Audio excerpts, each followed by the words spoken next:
এরকম 13টা গ্রন্থ আছে, আমি পুরা সব পড়ে দেখেছি। এই 23 বছরের জীবনে কোনদিন নবী শবে বরাত পালন করেননি। আপনি কোথায় পেলেন? আপনি কি নবীর চাইতে বেশি ইসলাম বোঝেন? এজন্য কদরের রাত্রির চেয়ে গুরুত্বপূর্ণ রাত্রি বলে এই রাতকে মনে করা যাবে না। এই রাতকে ভাগ্য রাত্রি, ভাগ্যের রাত্রি, ভাগ্য রজনী বলে মনে করা যাবে না। এই রাতে হালুয়া বিতরণ, সিন্নি বিতরণ, অতিমাত্রায় লাইটিং করা, এগুলো করা যাবে না। বরং এই রাতে আল্লাহ যেহেতু বান্দাকে ক্ষমা করে দেয়, এমন পরিবেশ আমরা নিজেদের জন্য করে রাখবো যে পরিবেশ দেখলে আল্লাহ আমাদেরকে বেশি বেশি ক্ষমা করবে। ঠিক না? মসজিদে সমবেত হয়ে ইবাদত বন্দেগী করা, এগুলো বিদআত। এবং প্রায় ফিকহের সকল কিতাবে, হানাফি মাযহাব, শাফিঈ মাযহাব, বিভিন্ন কিতাবে বারবারই এই ধরনের কাজগুলোকে বিদআত বা মাকরুহ লেখা হয়েছে।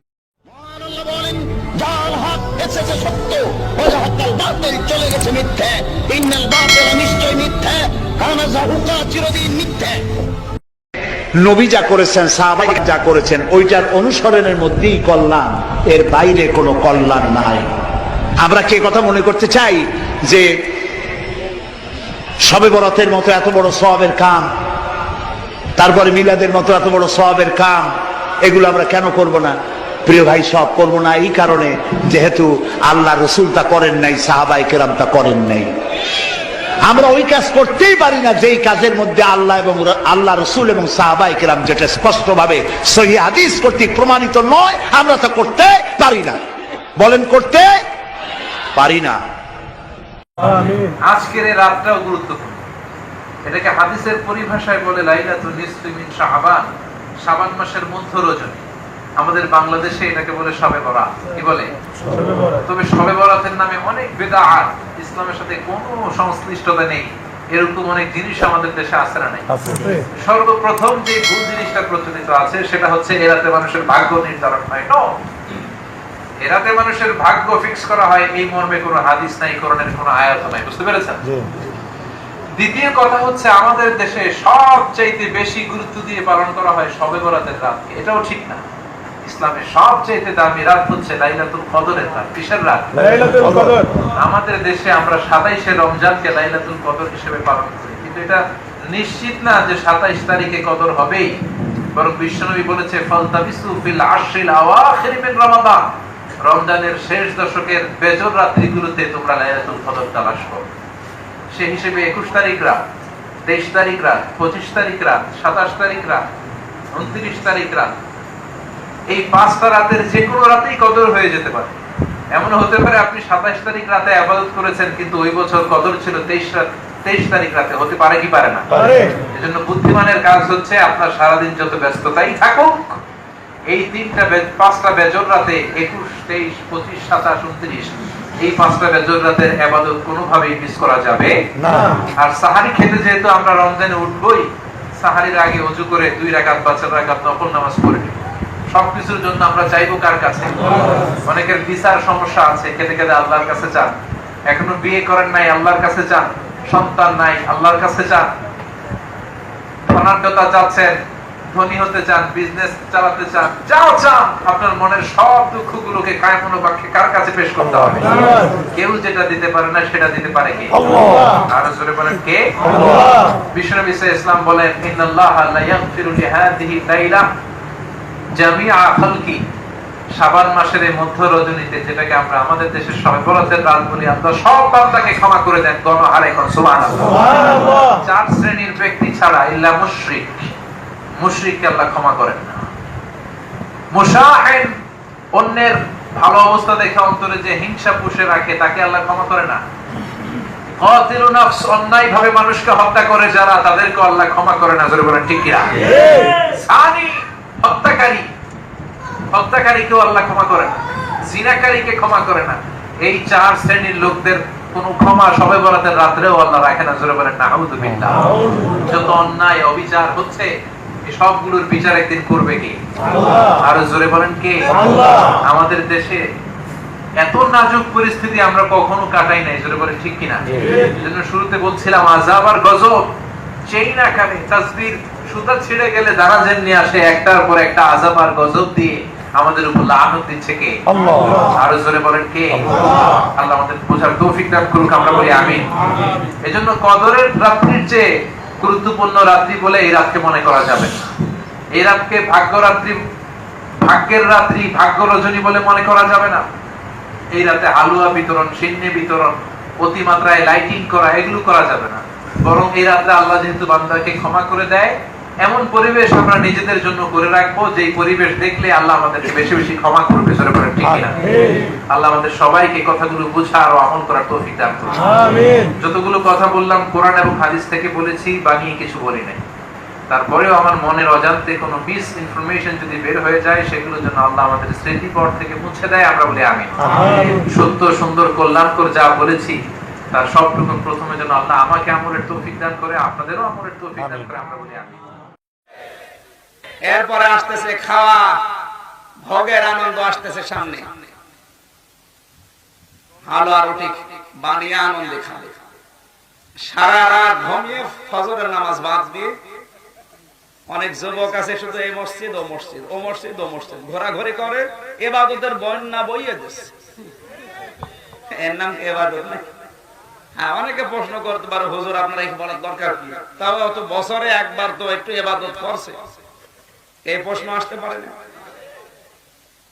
আপনি এই যে 63 বছর নবীজির জীবনের ভেতরে 23 বছর নবুয়তের জিন্দেগি আপনি পড়ে দেখেন, আর রাহিকুল মাখতুম, নবী রহমত, মানবতার বন্ধু মুহাম্মদ রাসূলুল্লাহ, এরকম 13টা গ্রন্থ আছে। আমি পুরা সব পড়ে দেখেছি। এই 23 বছরের জীবনে কোনদিন নবী শবে বরাত পালন করেননি। আপনি কোথায় পেলেন? আপনি কি নবীর চাইতে বেশি ইসলাম বোঝেন? হযরত আবু তুফাইল নবীজির ইন্তেকালের পরে 90 থেকে 93 বছর বেঁচে ছিলেন, তার পুরো জীবন পড়লাম, তো পেলাম না। তো আপনি কি ইসলাম নতুন করে বেশি করে বানাবেন যে ওনার ইসলাম হয়নি, উনি অল্প পালন করেছে, আমি আরো বেশি করব? আপনি যদি ওই প্রশ্ন করেন যে তো এক বছরে একবার হলেও তো যাক শবে বরাতে একটু ইবাদত করছে, এটাও বন্ধ করে দিচ্ছে হুজুর। হুজুরে কি? আমি প্রশ্ন করছি আপনাকে, ও লোকটা যদি বছরে এই দিনও ইবাদত না করে, তা আল্লাহর কি লস হবে? আপনি কি বোঝাতে চাচ্ছেন আল্লাহ তোমার ইবাদত করে কিন্তু আমরা জিন্দা রেখেছি, না তো তুমি মরে যেতে? আপনি ওই বছরে একদিন ইবাদত করলে আল্লাহর কি, আর না করলে আল্লাহ কি লস হবে? লস কাজ বলেন। সুতরাং আপনি অতটুকু করেন নবীজি যতটুকু করেছে, এক কথা বলেন না কেন? আপনি আমি ভালো মনে করলে ওটা ইবাদত হবে না, দেখা লাগবে রাসূলের জীবনে ওটা ছিল কিনা, সাহাবীদের জীবনে ছিল কিনা। কারণ এক কাতারে থাকতে হলে আল্লাহ এবং রাসূল এবং সাহাবী ছাড়া অন্য কাউকে অনুসরণ আপনি করতে পারবেন না। হ্যাঁ, অন্য কাউকে অনুসরণ করতে পারবেন ওই সময় যখন দেখবেন এই লোকটার জীবন আল্লাহর নবী এবং সাহাবীদের সাথে মিলে যাচ্ছে। বলেন। সুতরাং আপনি এমন সমাজনীতি তৈরি করবেন যে সমাজনীতিতে রাসূলুল্লাহ এবং সাহাবীদের সাথে মেলে। আপনি এমন রাজনীতি করবেন যে রাজনীতির সাথে রাসূলুল্লাহ এবং সাহাবীদের সাথে মিল আছে। যে রাজনীতিতে আল্লাহর নবী এবং সাহাবীদের সাথে মেলে না, ওই রাজনীতি মুসলমানের জন্য করা তো জায়েজ না। যদি কেউ করে তাহলে এক কাতারে আর নেই, ও আছে ওই 72 কাতারে। এই বাংলাদেশে এখন এক কাতারের লোক বেশি না 72 কাতারে বেশি? আপনার তো এখনই চিন্তা ভাবনা তৈরি হওয়া দরকার যে আমি কি শুনলাম। আপনার কি এরকম মগজ আছে মাথায়? না, নেই। আমার এক একটা কথার ওজন টের পাচ্ছেন আপনি? পাহাড়ের চাইতেও বেশি। আপনার তো কুকুরের পোশাক করেছে আপনার দুধে করে। আপনি এক কাতারে থাকার জন্য তো প্রতিযোগিতা করার দরকার ছিল। আপনি মুসলমান দাবি করলে কি আর না করলে কি? আসার পরে বলো হুজুর সমাজনীতির কথা, রাজনীতির কথা বলার দরকার নেই, আপনি কবর বস করেন। আরে শয়তান, যে কোরআন দিয়ে রাজনৈতিক কথা বলা যায় না, ওই রাজনীতি তুই করতে পারবি না। কারণ যেটা মুসলমান কোরআন দিয়ে বলতে পারবে না, ওইটা আপনি করবেন কি দিয়ে? ওটা করলেই দুর্নীতি হবে। ওয়াজের এই মঞ্চগুলোতে পারিবারিক জীবনের কথা, সামাজিক জীবনের কথা, রাজনৈতিক জীবনের কথা, অর্থনৈতিক জীবনের কথাগুলো আমরা বলতে পারি না। এই জন্য এই ময়দান থেকে আমরা আসল জিনিস নিয়ে যেতে পারি। আমাদের এখন দেশ, পরিবার, সমাজ, বউগুলো হচ্ছে এখন রাজমিস্ত্রি, আর আমরা যোগাইল।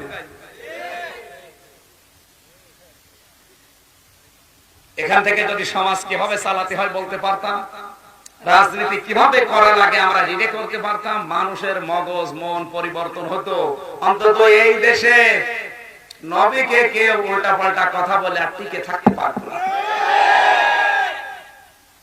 আমি আশা করছি আপনি পরিবর্তন হবে। আল্লাহ যেন আপনাকে তৌফিক দেন, এরকম ঈমান দান করেন। জোরে বলেন আমিন। মূলত আজকে নিয়ত ছিল শবে বরাত নিয়ে কিছু আলোচনা করা, কারণ শবে বরাত আমাদের সামনেই, নাকি বলেন? শবে বরাত সামনে না? বরাত মানে কি? ভাগ্য। আমাদের সামনে ভাগ্য। আমরা রাসূলুল্লাহ সাল্লাল্লাহু আলাইহি ওয়াসাল্লাম কি করেছেন, সাহাবীরা কি করেছেন, এটা আমরা যাচাই করার চেষ্টা করি। আপনাদেরকে গত বছরও হয়তো বলছি, মনে নেই, যেহেতু বছরগুলো প্রসঙ্গ আসে আমরা সংক্ষেপে হলেও জানতে হবে। আর আমার একটা বই আছে কোরআন সুন্নাহর আলোকে শবে বরাত, তাহলে আপনারা নিয়ে যাবেন, যেহেতু শবে বরাত সামনে, বইটা নিয়ে যেতে পারেন। এর ভিতরে হাদিস, কোরআন, তাফসির, ফুকাহাদের মতামত সবই আছে।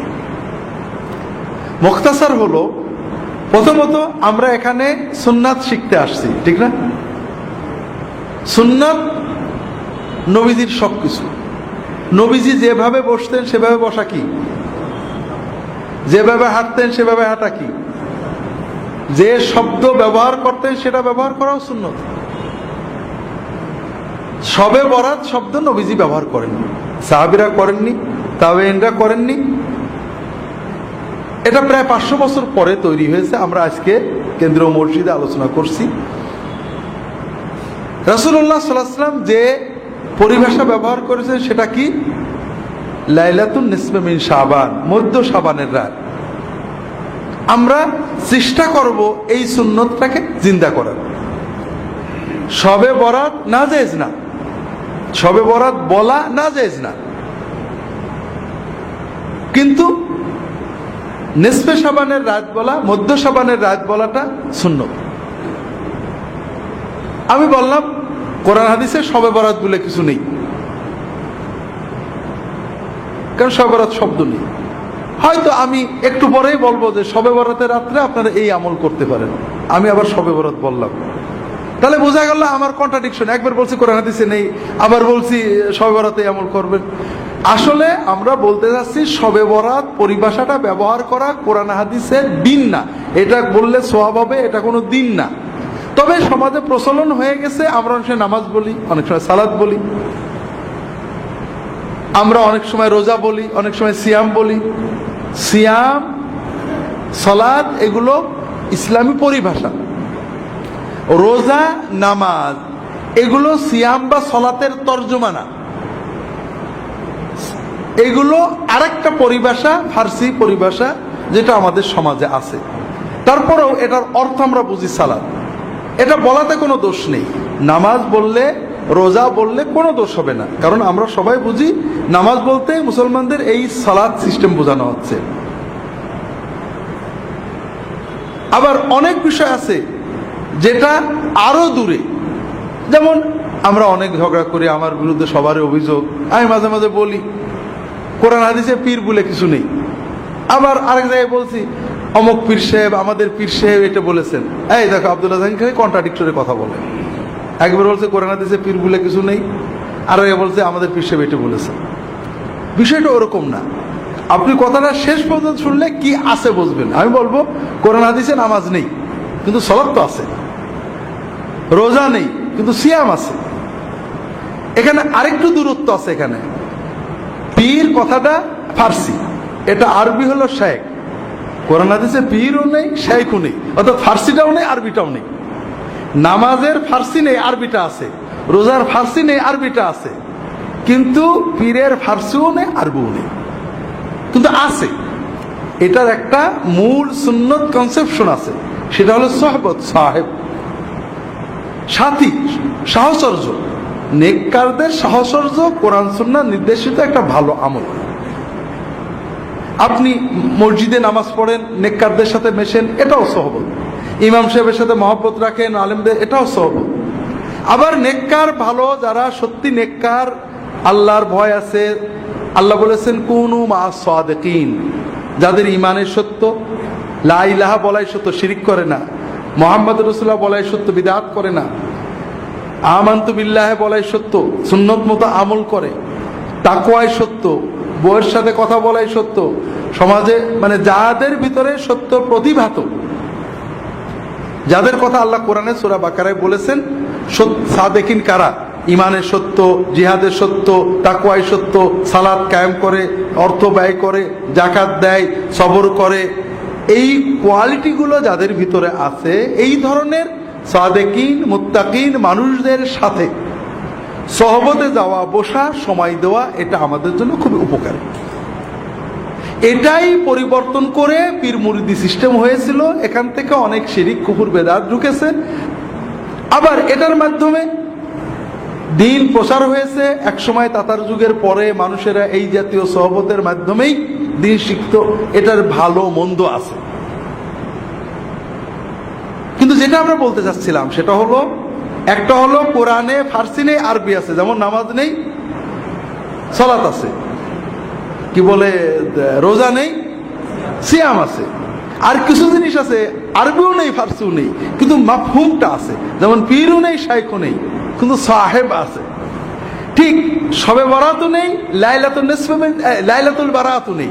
শবে বরাত কি? ফার্সি। আরবি কি? লাইলাতুল বারাত। কোরআনে হাদিসে সাহাবীদের কথায় শবে বরাত নেই, মানে ফার্সি নেই, লাইলাতুল বারাতও নেই। কি আছে? লাইলাতুল নিসফ মিন শাবান আছে। কাজেই আমরা শবে বরাত বা লাইলাতুল বরাত না বলে যদি নিসফে শাবান, মধ্য শাবানের রাত বলি, ভালো হয় না খারাপ হয়?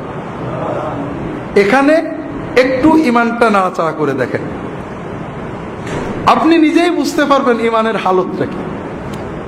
আপনি একটা তথ্য জানলেন যে রাসূলুল্লাহ সাল্লাল্লাহু আলাইহি ওয়াসাল্লাম জীবনে লাইলাতুল বারাত শব্দটা বলেননি, কিন্তু নিসফে শাবান শব্দটা বলেছেন, অনেকবারই বলেছেন, অনেকগুলো হাদিস আছে।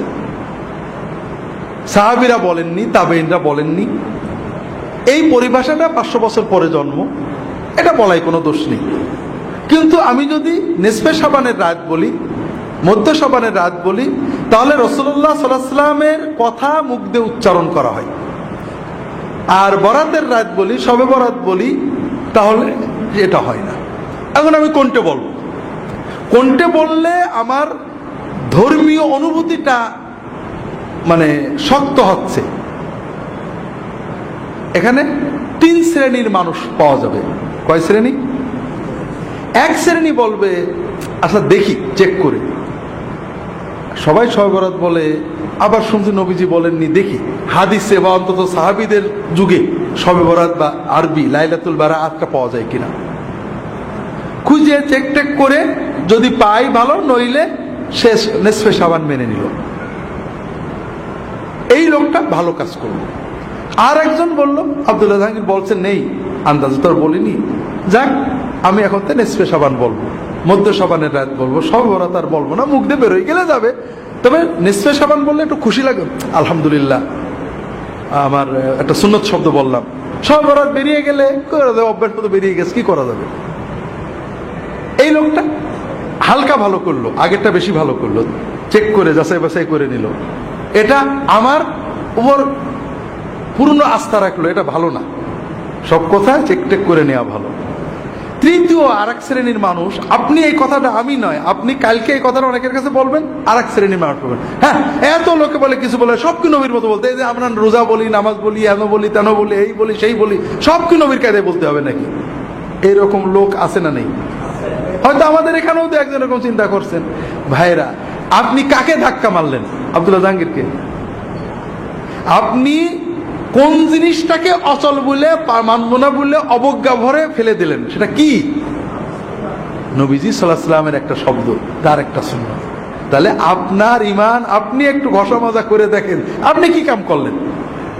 আপনি কোন জিনিসটাকে অবজ্ঞা করলেন? আপনি তো আমাকে অবজ্ঞা করেননি, আপনি মুহাম্মদুর রাসূলুল্লাহ সাল্লাল্লাহু আলাইহি ওয়াসাল্লামের কথার মতো কথা বলতে আপত্তি করলেন। আপনার সমাজের প্রচলিত কথাটাকে মুহাম্মদ সাল্লাল্লাহু আলাইহি ওয়াসাল্লামের কথা চেয়ে জোর দিলেন। এটা আপনি ভালো করলেন না, আপনি আপনার ইমানের ক্ষতি করলেন, আমার তো কিছু করলেন না। আপনাদের এজন্য বারবার আবারও বলি, আমাদের এখানে আমরা নিয়মিত, আপনারা আসেন, একদিনে সব শেখাবো এরকম নয়, প্রশ্নোত্তর হবে, আমরা প্রশ্নের মাধ্যমে অনেক কিছু জানবো। তবে সবচেয়ে বড় চিন্তা, অনেক সুন্নত আমাকে বলে, স্যার আপনার এখানে তো অনেক সুন্নত নেই, অনেক সুন্নত নেই, মানে কিছু কিছু বিষয় আছে, মানে আপনি গাড়িতে চলেন, ঘোড়ায় চলেন না, সুন্নত নেই। তো ভাইরা, আমি গাড়ি চলাটাকে অত উত্তম, আমি ঘোড়ায় চড়তে পারলে খুশি, আমি পারি না তাই করি। কিন্তু আমি বিশ্বাস করি যে আমি চড়াটাও যদি নবীজির মতো হতো নিঃসন্দেহে ভালো হতো। কথা হলো যে একটা হলো আমার চেতনা, বিশ্বাস যে মোহাম্মদ সাল্লাল্লাহু আলাইহি ওয়াসাল্লামের চেয়ে বড় আর কিছু হতে পারে না। আমি পারি না, আপনাদের বলছি, আমি 1981 সালে সৌদি আরবে গেছি। ও দেশে প্রথম তেল নিয়ে যেতাম, সরিষার তেল, নারকেলের তেল, ডিব্বা টিব্বা ভরে নিয়ে যেতাম। তেল তখন এত পাওয়া যেত না, খুব ঝামেলা হতো। আমি তেল মাখার অভ্যাসটা নষ্ট হয়ে গেল, আমি এখন মাথায় তেল মাখতে পারি না। ওদের 40 বছর হয়ে গেল মাথায় আমি তেল মাখি না, তেল মাখলে বরং অস্বস্তি লাগে। তো এই কথাটা আমি বলছি আমার এক ছোট ভাইকে, মৌলানা ইদ্রিস রাহিমাহুল্লাহ, মারা গেছে, আপনারা জানেন কত এসে বলো, ভাই রাসূলুল্লাহ সাল্লাল্লাহু আলাইহি ওয়াসাল্লাম কিন্তু তেল মাখতেন, আমি কি করব? উনি মাখতেন, ছিল আমার না মাখাটাই ভালো, এটা বলবো? তাহলে বোঝা যায় আমার ইমানে গড়বড়ি আছে। আমি বললাম যে নিঃসন্দেহে তেল মাখা ভালো, আমি যে মাখতে পারি না, অস্বস্তি লাগে, এটা আমার খারাপ। রাসূলুল্লাহ সাল্লাল্লাহু আলাইহি ওয়াসাল্লাম যেটা করেছে নিঃসন্দেহে সেটা। দুনিয়ার কাজে, জাগতিক কাজে, প্রতিটি ব্যাপারে রাসূলুল্লাহ সাল্লাল্লাহু আলাইহি ওয়াসাল্লামের সুন্নত, কোনটা নফল সুন্নত, কোনটা আদাতি সুন্নত, কোনটা মুস্তাহাব সুন্নত, কোনটা ওয়াজিব সুন্নত, বিভিন্ন রকম হতে পারে, কিন্তু তার চেয়ে ভালো আর কিছু হতে পারে না।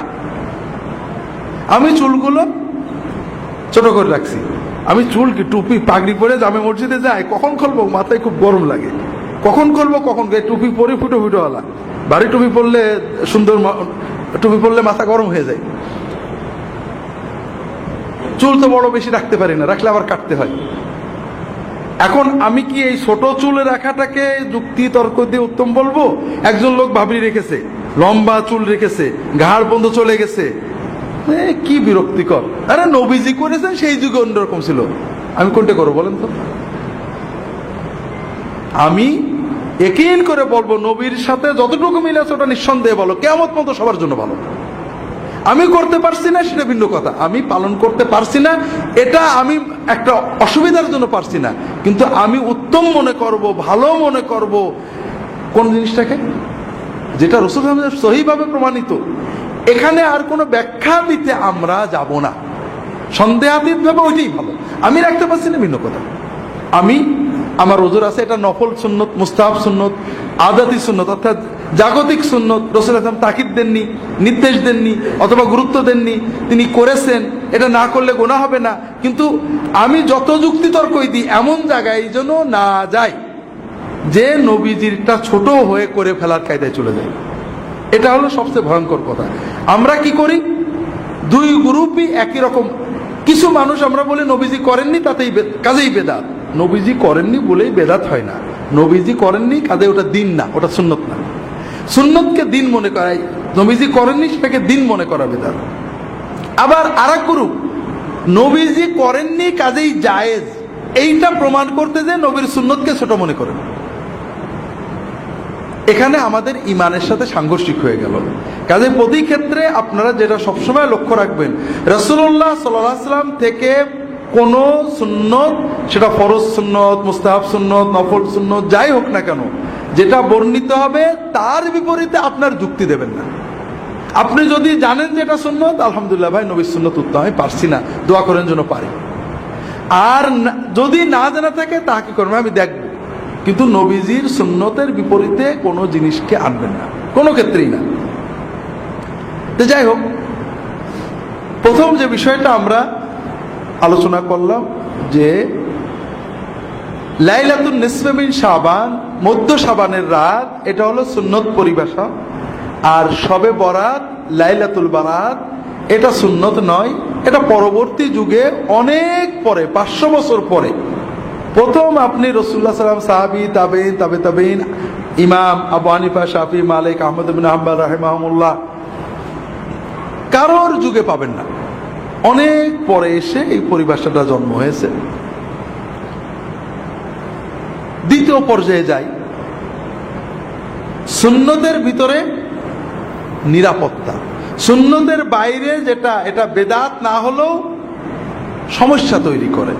যেমন শবে বরাতের ভিতরে আমরা যখন মধ্য শাবানের রাত, এটা কোনো আলাদা উত্তেজনা তৈরি করে না, কিন্তু যখনই আমি বলবো শবে বরাত, তখন আমাদের ভিতরে একটা নির্ধারিত কনসেপশন তৈরি হয়, এটা ভাগ্য রজনী, এটা মুসলমানদের ভাগ্য রজনী। এই যে ধারণা দিচ্ছে এটাও ঠিক না। শবে বরাত গুনাহ মাপের রজনী। বারাত শব্দের মূল অর্থ ছিল মুক্তি। আরবিতে যে বারাত, আমরা বাংলায় অর্থটা পাল্টে বরাত ভাগ্য হয়ে গেছে, কিন্তু আরবিতে বারাত মানে মুক্তি। শবে বরাতের রাত্রিতে আল্লাহ তাআলা বান্দাদের গুনাহ মাফ করেন, এটা সহিহ হাদিস দ্বারা প্রমাণিত। কিন্তু এই রাত্রিতে আল্লাহ ভাগ্য দেন, ভাগ্য লেখেন, এটা কোনো হাদিস নেই, কোনো কোরআন নেই। এ মর্মে যত হাদিস আছে সবগুলোই জাল হাদিস। তফসিরে দু একটা কথা বলা হয়েছে, কোনো তফসির কারক সমর্থন করেননি। তাহলে মধ্য শাবান বললে যে সুন্নত চেতনা আসে, শবে বরাত বা ভাগ্য রজনী বললে আমাদের ভিতরে যে চিন্তাটা আসে এটা আসলে ঠিক না। এরকম অনেক ক্ষেত্রে আছে। যেমন কোরআন হাদিসের পরিভাষা হলো ঈমান, আর তাবেঈনদের যুগ থেকেই, তাবেঈনদের যুগ থেকে পরিভাষা হলো আকীদা। ঈমান বললে ঝগড়া হয় না, ওর ঈমান খারাপ এ বলে না, ওর আকীদা খারাপ। যদিও তাবেঈনদের যুগ থেকে আকীদা পরিভাষাটা ব্যবহার করা হচ্ছে, তারপরে ঈমান পরিভাষার ভিতরে যত প্রশস্ততা আকীদার ভিতরে তা নেই। তাসাউফ, তাসকিয়া, রাসূলুল্লাহ সাল্লাল্লাহু আলাইহি ওয়াসাল্লাম, সাহাবী, তাবেঈন, তাদের পরিভাষা ছিল তাসকিয়া, আত্মশুদ্ধি। আমরা বলি তাসাউফ। তাসকিয়া শব্দের ভিতরে যত প্রশস্ততা, উদারতা, সুন্নাহমুখিতা আছে, তাসাউফ বললে মনে হয় ভিন্ন কোনো একটা বোধহয় শাস্ত্র, এরকম মনে হয়। এই যে পীর এবং সাহেব, সাহেব পীর, সাহেব বললে, সাথী বললে আমার সাথী, আমার সাথী, এখানে কিন্তু কোনো অতিভক্তি জন্ম নেয় না, অমুক আমার সাথী। সাথী বলার ভিতরে অতিভক্তির প্রাবল্য আসে না। যখনই পীর বললেন তখন মনে হলো একটা বিশেষ একটা চেতনা তার দিকে যাচ্ছে। আপনি কি? আমি আব্দুল্লাহ জাহাঙ্গীরের সাথী। আব্দুল্লাহ জাহাঙ্গীর কি? আমার সাথী। এটা খুব সিম্পল কথা। এটার ভিতরে সুন্নত আছে, এটার ভিতরে মহব্বত আছে, কিন্তু অতিভক্তির কিছু নেই। সুন্নতের বাইরে যাওয়ার দরজাটা বন্ধ হয়ে গেছে। আমরা কোনো পরিভাষাকে নাজেজ বলছি না, সুন্নতটা যে ভালো এটা প্রমাণ করার চেষ্টা করছি। রাগ করেন না আপনারা, কেন আমি এটা বিশ্বাস করি যে সুন্নত ভালো। কিন্তু যখনই বললেন আব্দুল্লাহ জাহাঙ্গীর আমার কি? পীর। পীর বললেই যেন কেমন আরেকটু ভক্তি, ভালোবাসার প্লাবন বয়ে যেতে লাগলো, যেটা সাথীর ভিতরে ছিল না। আমি ওনার কি? মুরিদ। মুরিদ বলার সঙ্গে সঙ্গেই আপনি মুরিদ কার? আমার। মুরিদ মানে কি? চাই, আমার জান প্রাণ দিয়ে একজনকেই চাই, এই হুজুর।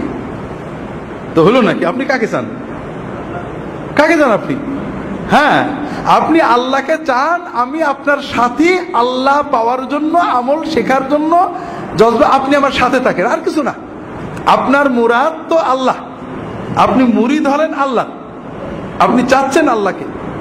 পরিভাষা তৈরি হয়ে গেছে, হাজার হাজার লক্ষ লক্ষ দিনদার মানুষেরা বলেছেন সব ঠিক আছে, আমরাও বলি, ব্যবহার করি।